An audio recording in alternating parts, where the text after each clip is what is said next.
Apakah Anda merasa kesulitan dalam mendidik anakmu? Apakah Anda putus asa dalam mendidik anak? Jangan khawatir. Bersama Tuhan kita bisa. Hari ini saya ingin berbicara tentang beberapa step simple dalam mendidik anak zaman now dengan tujuan mendewasakan anak. Saya memakai kata mendewasakan. Kata mendewasakan berasal dari kata dewasa, yang berarti mandiri atau membuat keputusan sendiri. Mendewasakan anak berarti bahwa kita berusaha dengan usaha pendidikan Kristen agar anak itu dapat mengambil keputusan secara mandiri. Dan keputusannya adalah keputusannya yang berhikmat, yaitu yang berdasarkan firman Tuhan. Sebab tujuan mendidik anak adalah agar anak itu hidup takut akan Tuhan. Jikalau anakmu dapat mengambil keputusan hidup berdasarkan prinsip takut akan Tuhan, maka anakmu sementara atau telah menjadi dewasa. Jikalau tidak, maka meskipun dia sudah berumur, namun hidup dan cara hidupnya belum bisa dikatakan dewasa. Bagaimana cara atau teknik dalam usaha untuk mendewasakan anak? Yang pertama, kenali siapa anakmu. Apa statusnya?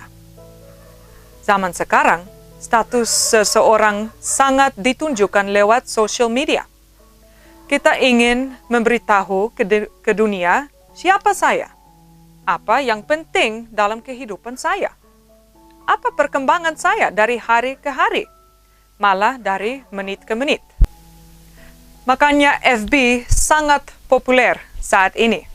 Karena FB membuka peluang bagi kita untuk mempublikasikan diri kita, status kita setiap hari, setiap jam. Tentunya tidak semua status menampilkan yang ada sebenarnya. Foto selfie dapat diedit, keriput-keriput menjadi mulus, jerawat-jerawat hilang dengan satu klik. Dengan mudah, saya bisa memiliki oto mewah dengan cara pinjam sebentar oto milik orang lain dan berpost di depannya. Media sosial juga bisa digunakan untuk mempromosi satu ideal. Misalnya, politikus-politikus memakai medsos ini untuk mempromosi visi dan misi mereka. Kesimpulannya, orang yang upload status ingin memberitakan apa yang paling penting tentang diri mereka kepada dunia.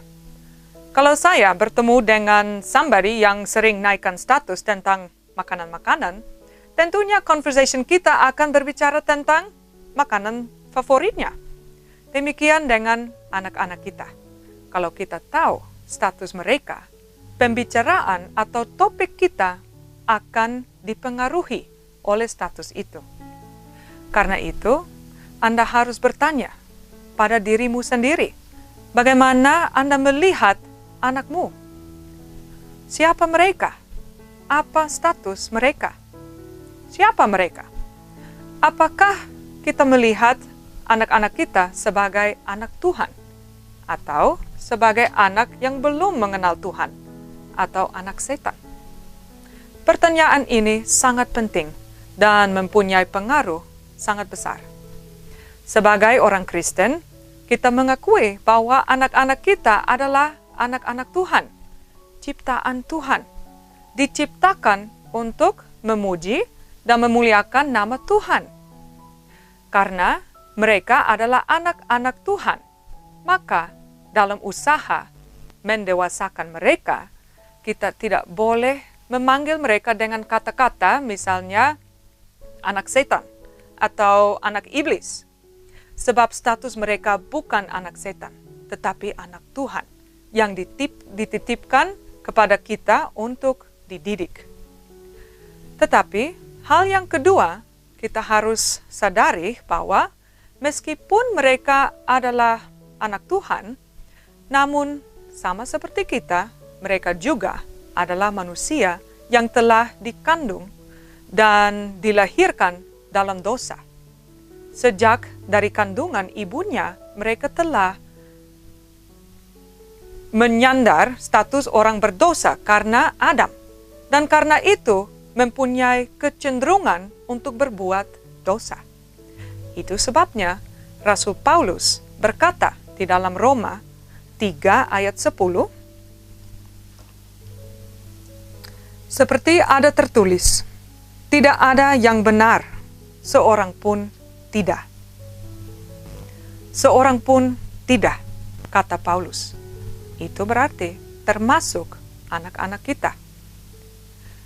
Hiburan yang luar biasa adalah bahwa Tuhan Yesus rela mengorbankan diri untuk menghapus dosa-dosa kita. Sehingga lewat pengorbanan ini kita dapat kembali status kita sebagai anak Tuhan. Tuhan Yesus konfirmasi status kita ini dengan mengajarkan kita cara berdoa dengan memanggil Tuhan sebagai Bapa. Bapa kami yang di surga. Saya yakin setiap orang tua Kristen mengajar doa ini kepada anak-anaknya. Yang luar biasa adalah bahwa di depan mata Tuhan, Bapa surgawi kita, status seseorang bapa atau mama adalah sama dengan anak-anak mereka. Anak-anak kita tidak panggil opa yang di surga. Tidak. Tuhan adalah Bapa mereka juga. Ini membawa satu kerendahan hati kepada setiap orang tua, di mana kita sadar bahwa status saya dengan anak saya sebenarnya sama. Jika saya diberikan anugerah dan diampuni, anak saya juga demikian. Sayangnya, kenyataan seringkali kita orang tua tidak melihat anak-anak kita sebagai anak Tuhan, ciptaan Tuhan, milik Tuhan. Malah, ciptaan Tuhan ini yang Tuhan mempercayakan kepada kita, orang tua, untuk dididik dan diajar sesuai firman Tuhan, kita memanggil dengan nama-nama binatang, atau dengan kata lain yang tidak sopan dipakai, dengan memanggil anak-anak kita atau orang lain dengan kata maki, kita mengejek, menganggap remeh Tuhan, Sang Pencipta. Tuhan tidak membiarkan namanya diejek begitu saja. Dan itu kita dapat baca di Amsal 3 ayat 34. Yang katakan, apabila ia menghadapi pencemooh, maka ia pun mencemooh.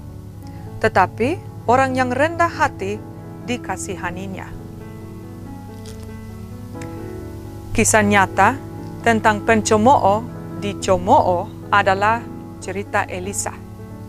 Elisa seorang nabi Tuhan, dan Elisa pada saat itu sedang berjalan ke Betel dan bertemu dengan anak-anak dari kota.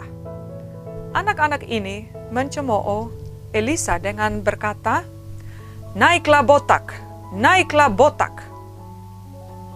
Mungkin kata botak menurut pandangan kita masih sangat ringan dibandingkan dengan memanggil sesama dengan nama binatang atau kata-kata yang tidak sopan. Namun, apa respon daripada Elisa? Kita akan lihat kembali itu di Raja-Raja 2 ayat 24. Lalu berpalinglah ia ke belakang, dan ketika ia melihat mereka, dikutuk nyalah mereka demi nama Tuhan. Maka keluarlah 2 ekor beruang dari hutan, lalu mencabik-cabik dari mereka 42 orang anak. Bayangkan ini, 42 anak dicabik-cabik oleh 2 ekor beruang, hanya karena mereka memanggil Elisa dengan kata botak. Seandainya setiap kali kita memanggil sesama dengan kata ejek atau nama hewan, beruang datang dan mencabik-cabik, saya yakin bahwa populasi Indonesia sangat berkurang. Tidak wajar kalau seseorang memanggil sesama dengan kata maki. Apalagi buat kita orang Kristen yang tahu dan mengakui bahwa Tuhan yang mempunyai hak cipta.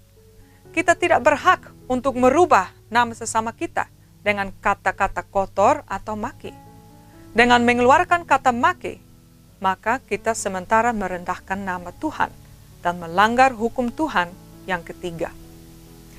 Jadi, teknik pertama dalam usaha mendewasakan anak ialah dengan selalu melihat anak kita sebagai anak Tuhan. Anak yang diciptakan Tuhan, yang dipercayakan kepada kita untuk dibentuk, dididik, dan diajar sesuai firman Tuhan. Meskipun mereka mempunyai banyak kekurangan dan kelemahan, mereka adalah anak Tuhan. Pada saat yang sama, kita harus mengakui bahwa sama seperti mereka, anak-anak, kita juga adalah orang berdosa. Kita pun tidak luput dari dosa. Kita sama-sama orang berdosa di hadapan Tuhan.